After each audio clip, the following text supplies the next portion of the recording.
In the shadowed halls of an ancient library, Elias spent his days poring over forgotten tomes, chasing the dream of immortality. He was a scholar of modest means, but his ambition burned brighter than any star. To live forever, he whispered to the dust motes dancing in the sunlight. To witness empires rise and fall, to outlast the stars themselves, that is true greatness. For decades, Elias sought the secret. He traveled to distant lands, consulted alchemists, delved into forbidden rituals. He brewed elixirs under blood moons, inscribed runes on his skin, and even bargained with shadowy figures who promised eternal youth for a price he dared not name.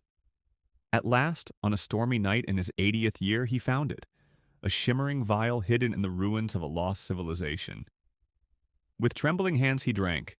Time stopped its cruel march on him. His hair remained dark, his body strong. Centuries passed like seasons. Elias watched the world transform. Wars raged and ended. Cities soared into the skies. Humanity reached for the stars. He amassed knowledge beyond imagination, wealth beyond counting. Lovers came and went, friends faded to memories, but he endured alone. Yet as millennia rolled on, a hollow ache grew within him. He saw generations bloom and wither, their joys and sorrows fleeting sparks. No one shared his endless vigil.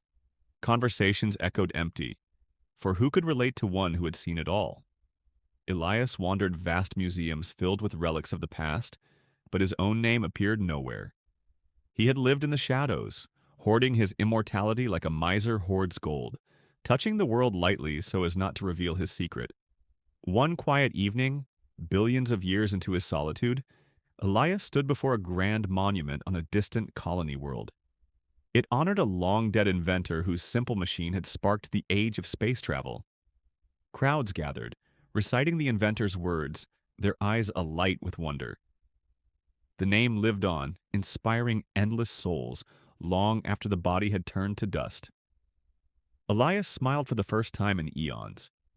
He understood at last.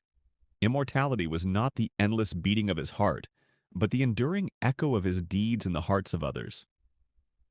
True eternity belonged not to the undying flesh, but to those remembered until the end of time. And in that moment, as he faded willingly into the night, Elias finally felt alive.